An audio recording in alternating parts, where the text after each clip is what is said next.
As you had the 20-point lead, then they obviously cut it down to 3. How did the game change once you guys got it up by that margin?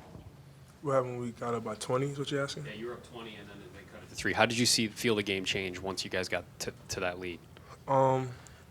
I feel like how we got to it, I mean, we got stops and we were scoring the ball at an efficient rate. And then, you see we weren't hitting shots, and then they were hitting a lot of big shots, hitting threes and getting to the rack and hitting circuit shots. So, I mean, that's how it really happened. Do you come out of this, obviously a win's a win, do you come out of it feeling that way, or is it tempered a little bit by the fact that you had to make plays down the stretch when it looked like it could be a blowout? Shoot, a win's a win in the 10. They're not going to look pretty in the 10. I mean, you seen it yesterday with Michigan and Michigan State and Illinois. They're not going to look pretty. A win is a win in the 10. What was Coach Holman's reaction after this in the locker room when he's talking to you and addressing you all? Yeah, just following what Caleb said, just a win's a win. Obviously, it didn't go the way we wanted it to with giving up that big of a lead. But, I mean, in the Big Ten, it's hard. Wins are hard to come by, so you got to take them. What was your main takeaways? I mean, it seemed like for the first 25 minutes, you guys were playing some of your better ball that you've played recently, and then last 10 or 15 minutes or so, obviously, what happened is last thing you guys would want.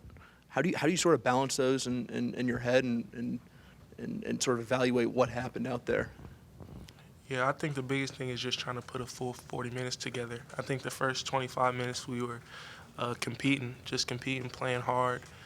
Sharing the ball, and we kind of got away from that a little bit, and just putting together a full 40 minutes, that's probably the biggest thing we got to do. I'm just wondering what it feels like at the end of a game where, like you said, Caleb, shots aren't falling in for you guys, and then, like, Geo Baker pulls up from 45 feet and knocks one down. Like, how do you get past that? How do you not let that sort of totally deflate you? I feel like Coach preaches don't flinch a lot. Like things like that are going to happen. People are going to hit circuit shots.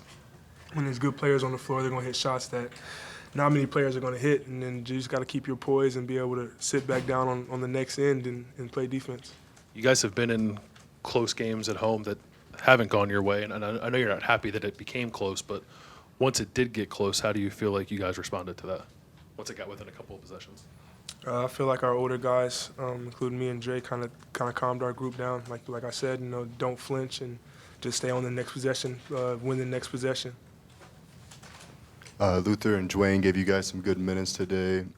Luther found a shot a little bit, and Dwayne was facilitating the offense a little bit.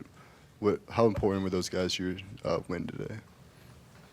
Oh, yeah, they were big. I mean, they've put together a good couple days of practice, and it led over to the game. Obviously, we're happy to lose playing better, and Dwayne was facilitating the ball, like you said, and just hope they can continue to do that. Hey, this is for either one of you guys. And like, you guys have been solid at home. You guys 12-2 at home, but a lot of that is because you guys have shot the ball a lot better than you have maybe on the road. I think it's 48% at home, but then it's 39% when you guys are away from here. I understand like home court advantage is a real thing, but like why is it that much of a drastic difference in between what you guys are able to do here versus what you're able to do other places?